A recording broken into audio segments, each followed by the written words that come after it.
Olá, sou a professora Luciana e nessa aula eu vou abordar um assunto que é muito cobrado nas provas de vestibular, o parnasianismo no Brasil. O parnasianismo surgiu aqui no Brasil já na segunda metade do século XIX. Nesse período, o realismo e o naturalismo também estavam presentes por aqui, então tudo aconteceu de uma forma quase que simultânea.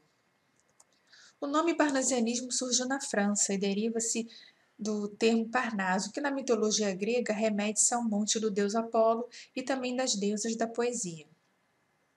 A proposta do parnasianismo era de oposição ao romantismo, porque isso representava a valorização da ciência e do positivismo, além de uma grande oposição ao sentimentalismo que é tão característico do romantismo. Agora vamos falar um pouco a respeito das características do parnasianismo. O principal objetivo dessa escola literária era retomar a cultura da antiguidade clássica através de seus valores estéticos. O seu lema era arte pela arte, ou seja, uma poesia que fosse caracterizada e valorizada pela sua forma e nem tanto pelo seu conteúdo. A arte pela arte. Os poetas buscavam obter a perfeição da poesia através da forma, por isso a métrica era tão importante. Para eles, a beleza da poesia estava na própria poesia e não havia nenhum outro objetivo para escrevê-la. A objetividade. Os temas eram abordados com objetividade, deixando-se de lado o sentimentalismo e a subjetividade do poeta. Com isso, os sentimentos e pensamentos do poeta já não eram levados em consideração, o que gerava uma certa imparcialidade em relação aos temas abordados. É aqui que fica mais evidente a forte oposição ao sentimentalismo exagerado do romantismo. O preciosismo. O foco dos poetas estava voltado para os detalhes, o que justificava a valorização das rimas ricas e das palavras raras, cultas e precisas. Essa cuidadosa escolha das palavras tornava o texto rebuscado e complexo e, é claro, acessível a um público muito pequeno. O culto à forma. A valorização exagerada da forma explica a preferência pelos sonetos, que é aquela estrutura de 2 estrofes de 4 versos e 2 estrofes de 3 versos cada.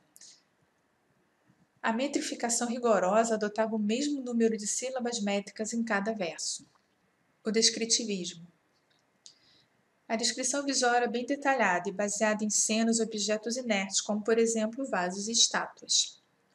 Outros temas escolhidos pelos poetas eram os fatos históricos, a mitologia grega, a cultura clássica, mas sempre descritos com o máximo de objetividade. Então não importava a opinião do poeta o que ele sentia, a descrição era feita de uma forma bastante objetiva e até mesmo imparcial. O hipérbato. Uma outra tendência importante nesse período é o uso do hipérbado, que é aquela figura de linguagem que faz a inversão na ordem das palavras para causar um efeito estilístico. Isso torna os textos parnasianos ainda mais estilizados. Agora eu vou falar um pouco a respeito dos poetas que mais se destacaram no período. O primeiro deles é o Teófilo Dias, considerado o precursor do parnasianismo no Brasil. Além de poeta, ele foi professor, advogado e jornalista. Teófilo Dias escreveu as obras Fanfarras, Flores e Amores, Cantos Tropicais, Lírio dos Verdes Anos e também a Comédia dos Deuses. Um outro poeta muito importante foi Olavo Bilac. Ele era conhecido como o príncipe dos poetas brasileiros. Ele foi poeta, jornalista e também tradutor. Vale a pena ressaltar que Bilac foi um dos fundadores da Academia Brasileira de Letras. Ele valorizava uma linguagem clássica com conteúdos históricos e patrióticos. Aliás, foi ele que escreveu o hino à bandeira. Bilac era conhecido também pela atenção dada à literatura infantil. As suas obras de destaque são poesias, contos e novelas, crítica e fantasia, conferências literárias, tratado da versificação, dicionário de rimas, ironia, piedade e tarde. Alberto de Oliveira. Na verdade, ele se chamava Antônio Mariano de Oliveira, mas adotou o pseudônimo de Alberto de Oliveira e foi assim que ele se tornou conhecido. Além de poeta, foi professor e farmacêutico e também foi um dos fundadores da Academia Brasileira de Letras. E como obra de destaque, podemos citar canções românticas, meridionais, sonetos e poemas, versos e rimas, poesias, céu, terra e mar e o culto da forma na poesia brasileira. Raimundo Corrêa. O poeta parnasiano foi juiz e um dos fundadores do sodalício brasileiro. E as obras que merecem destaque são sinfonias, versos e versões, aleluia e poesias.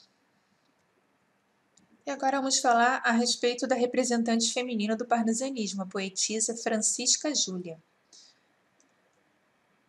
Ela se dedicou à literatura infantil e também teve algumas obras de destaque, como Mármores, Livro da Infância, Esfinges e A Alma Infantil. E para finalizar, vamos falar a respeito de Vicente de Carvalho. Além de poeta, ele foi jornalista, político, fazendeiro, magistrado, contista. Em suas obras de destaque são Ardências, Relicário, Rosa, Rosa de Amor, Poemas e Canções, Verso da Mocidade, Páginas Soltas e A Voz dos Sinos. Espero que essa aula tenha te ajudado a entender um pouquinho mais sobre o parnasianismo.